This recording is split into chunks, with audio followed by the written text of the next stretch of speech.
Eustace and Horatio. Your father has sent a telegram to inform me that you will be arriving on the 28th of September by motor car from your school. Why he has run to the expense of hiring such a vehicle I really cannot say, but I imagine there must be a reason for it. Whatever reason that might be is of no consequence, but I would be grateful if you would stop at the railway station at Brockton Manor at 3 o'clock to collect Master Oliver Davenport, who will also be staying with us for the Michaelmas weekend. Master Davenport is a poor unfortunate, and we must take pity on the boy, no matter how inconvenient that may be. Please be certain not to bring any unnecessary dirt to the house. Aunt Maud. Is Master Oliver Davenport an orphan, do you think? Asked Horatio, as Eustace refolded the letter and returned it to his pocket. I'm rather afraid he is, said Eustace. Aunt Maud generally means orphan when she writes poor unfortunate with capital letters. Leaning forward, he wound down the connecting window to speak to the chauffeur. Don't forget we're collecting Master Oliver Davenport from the railway station. It isn't very far out of our way. Very good, sir, said the chauffeur. The down train had just departed from Brockton Manor as the car arrived, and a billowing cloud of white steam hung heavy above the station buildings. A small boy, with a shock of curly red hair, was waiting patiently outside in the rain, surrounded by an assortment of bags and battered suitcases. Eustace and Horatio climbed out of the motor car to greet the new arrival.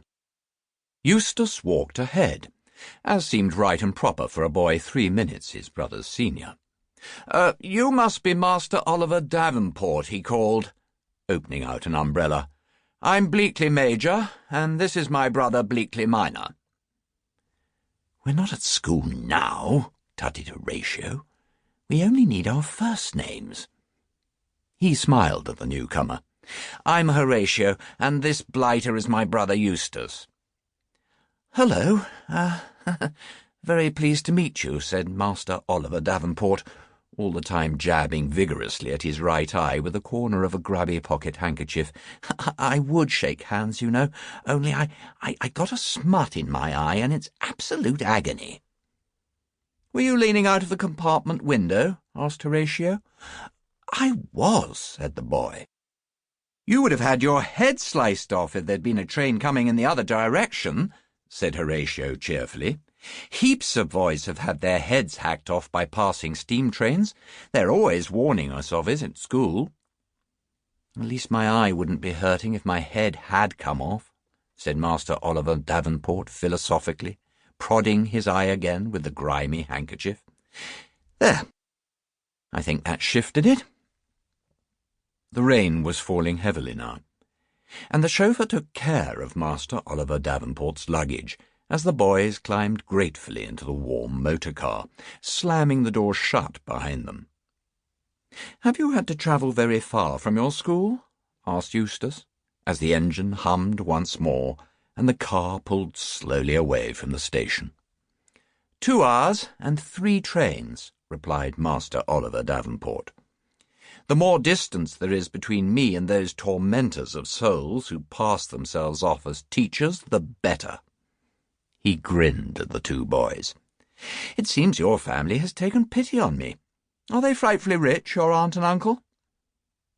Eustace considered it poor form to discuss the wealth of his relatives, but as Master Oliver Davenport was shortly to arrive at Bleakley Manor, and the enormous wealth of the family would become manifestly obvious, he broke his golden rule. Absolutely rolling in cash, he said. Oodles of the stuff.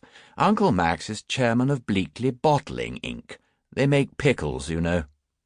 Cripes, said Master Oliver Davenport, his eyes wide with surprise.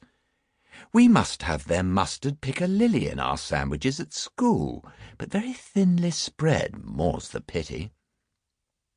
It's the mustard piccalilli that made the Bleakley...